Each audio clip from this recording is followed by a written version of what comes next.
નમસ્કાર. ચાલો આજે એક બહુ જ રસપ્રદ અને કદાચ થોડા ચોંકાવનારા ઉપદેશની વાત કરીએ. આ ઉપદેશ એવો દાવો કરે છે કે વિરોધ કરવો એ માત્ર કોઈની સાથે અસંમત થવા બરાબર નથી, પણ એ તો સીધા દૈવી ક્રોધને આમંત્રણ આપવા જેવું છે. તો ચાલો આ વિચારને ઊંડાણથી સમજીએ. વિરોધ કરવો એ બહુ ડરામણી વાત છે. જો ઉપદેશની શરૂઆત જ કેટલી સીધી અને સ્પષ્ટ છે. અહીં કોઈ લાંબી પ્રસ્તાવના નથી, સીધી જ એક ચેતવણી આપવામાં આવી છે. આ સાંભળીને તરત જ મનમાં સવાલ થાય કે ભાઈ અહીંયા કેવા વિરોધની વાત ચાલી રહી છે. તો આ જ વાતને સમજીએ. આ ઉપદેશ મુજબ વિરોધનો સાચો મતલબ શું છે? શું એ કોઈ સામાન્ય મતભેદ છે કે પછી કંઈક એનાથી પણ વધારે ગંભીર? ચાલો જોઈએ. સામાન્ય રીતે તો આપણે વિરોધને એક પ્રકારનો મતભેદ સમજીએ છીએ, બરાબર ને? પણ આ ઉપદેશ વાતને એકદમ અલગ સ્તર પર લઈ જાય છે. અહીં વિરોધ એટલે ઈશ્વરનો, તેમના શબ્દોનો કે પછી તેમના પસંદ કરેલા લોકોનો સામનો કરવો, તેમને અવગણવા. આ કોઈ સામાન્ય અસંમતિ નથી, પણ દૈવી સત્તાને ખુલ્લો પડકાર છે. અને પોતાની વાતને સાબિત કરવા માટે ઉપદેશ યાન્નેસ અને યામ્રેસનું ઉદાહરણ આપે છે. આ એ જાદુગરો હતા જેમણે મૂસાનો વિરોધ કર્યો હતો. અને થયું શું?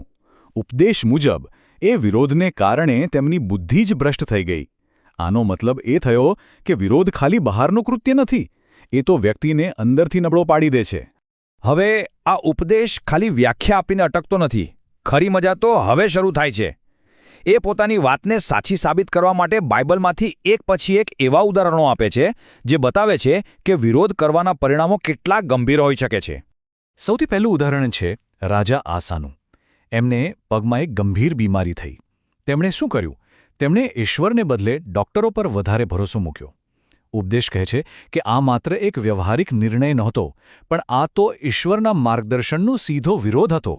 અને આનું પરિણામ એકદમ સ્પષ્ટ. ઉપદેશ કહે છે કે યહોવાની વાત ન સાંભળવાના કારણે રાજા આસા મૃત્યુ પામ્યા. અહીં કોઈ જોતો નહીં, સીધું કનેક્શન છે. વિરોધ કર્યો અને વિનાશ થયો. ઓકે, તો રાજા આસાનું પરિણામ હતું શારીરિક મૃત્યુ. પણ હવે જે ઉદાહરણ આવે છે રાજા શાઉલનું, એ તો કદાચ એનાથી પણ વધારે ડરામણું પરિણામ બતાવે છે, જે છે આધ્યાત્મિક. રાજા શાઉલનું મૃત્યુ ન થયું, પણ કદાચ એનાથી પણ ખરાબ થયું. પ્રભુનો આત્મા જ એમને છોડીને જતો રહ્યો. એટલે કે ઈશ્વરે એમની સાથે વાતચીત જ બંધ કરી દીધી. આ તો એક સંપૂર્ણ આધ્યાત્મિક ત્યાગ કહેવાય નહીં? અને છેલ્લે ત્રીજું ઉદાહરણ, નાબાલનું. એનો વિરોધ કોઈ શારીરિક લડાઈ નહોતી, પણ શબ્દોનો હતો. તેણે ઈશ્વરના પસંદ કરેલા વ્યક્તિ દાઉદનું અપમાન કર્યું અને મદદ કરવાની સાફ ના પાડી દીધી. હવે આ વાર્તામાં એક મસ્ત ટ્વિસ્ટ છે.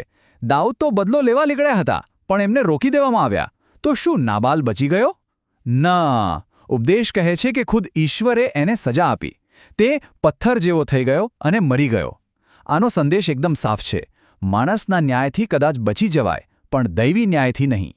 સારું, તો આ બધા ઉદાહરણો જોયા પછી એક સવાલ તો મનમાં આવે જ કે કોઈ આવું શા માટે કરે? શા માટે કોઈ જાણી જોઈને પોતાના વિનાશને આમંત્રણ આપે? ચાલો જોઈએ કે ઉપદેશ આનું શું કારણ આપે છે. આપણે જોયું કે પરિણામો કેટલા ભયાનક છે. શારીરિક મૃત્યુ, આધ્યાત્મિક ત્યાગ, દૈવી સજા. તો આ બધા વિરોધનું મૂળ કારણ શું છે? આ બળવાની આગ ક્યાંથી શરૂ થાય છે? જવાબ માત્ર એક જ શબ્દમાં છે: અભિમાન.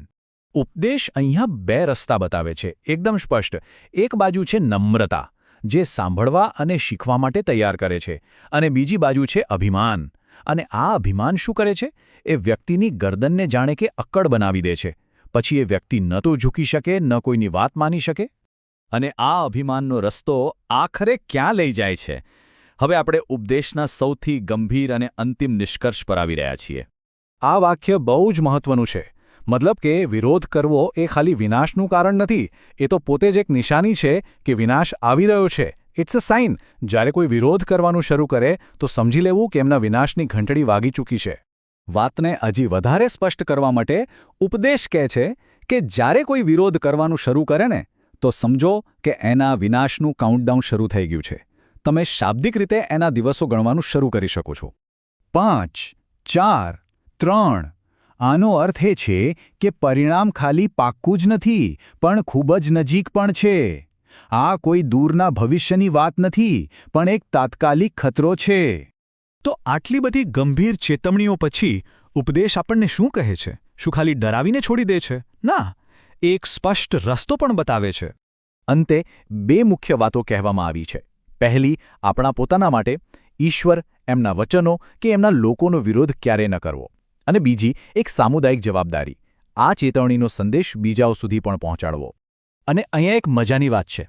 ઉપદેશ કહે છે કે આ મેસેજને વોટ્સએપ અને ફેસબુક પર શેર કરો, કારણ કે જે જ્ઞાન આજે મફતમાં મળી રહ્યું છે, બની શકે કે કાલે એની કોઈ કિંમત હોય.